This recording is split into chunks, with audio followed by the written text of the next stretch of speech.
When I was a kid, the disaster we worried about most was a nuclear war. That's why we had a barrel like this down in our basement filled with cans of food and water. When the nuclear attack came, we were supposed to go downstairs, hunker down, and eat out of that barrel. Today, the greatest risk of global catastrophe doesn't look like this. Instead, it looks like this. If anything kills over 10 million people in the next few decades, it's most likely to be a highly infectious virus rather than a war. Not missiles, but microbes. Now, part of the reason for this is that we have invested a huge amount in nuclear deterrence. But we've actually invested very little in a system to stop an epidemic.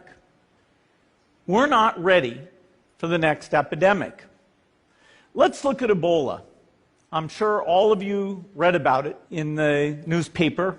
Lots of tough challenges. I followed it carefully through the case analysis tools we use to track polio eradication. And as you look at what went on, the problem wasn't that there was a system that didn't work well enough. The problem was that we didn't have a system at all. In fact, there are some pretty obvious key missing pieces. We didn't have a group of epidemiologists ready to go who would have gone, seen what the disease was, see how far it had spread. The case reports came in on paper. It was very delayed before they were put online, and they were extremely inaccurate. We didn't have a medical team ready to go. We didn't have a way of preparing people. Now, Médecins Sans Frontières did a great job orchestrating volunteers, but even so, we were far slower than we should have been getting the thousands of workers into these countries. And a large epidemic would require us to have hundreds of thousands of workers. There was no one there to look at treatment approaches, no one to look at the diagnostics, no one to figure out what tools should be used. As an example, we could have taken the blood of survivors, processed it, and put that plasma back in people to protect them. But that was never tried. So there was a lot that was missing, and these things are really a global failure. The WHO is funded to monitor epidemics, but not to do these things I talked about. Now in the movies, it's quite different. There's a group of handsome epidemiologists ready to go.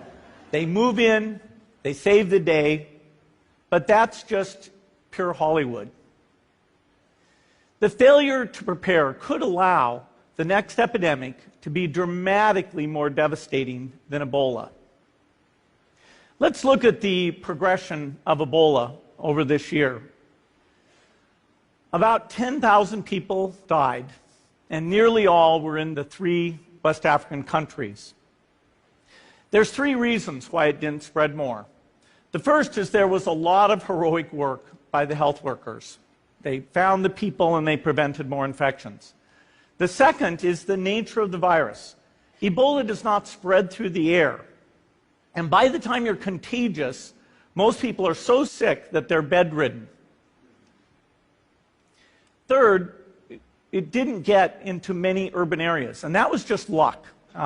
If it had gotten into a lot more urban areas, the case numbers would have been much larger. So next time, we might not be so lucky.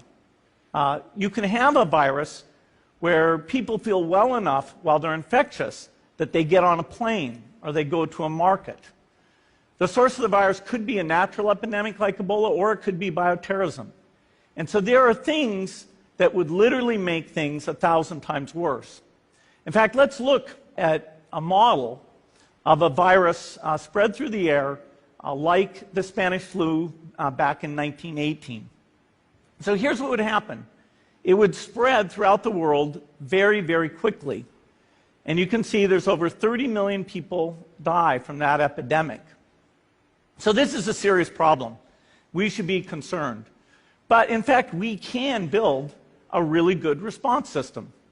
We have the benefits of all the science and technology that we talk about here. We've got cell phones to get information from the public and get information out to them. We have satellite maps where we can see where people are and where they're moving.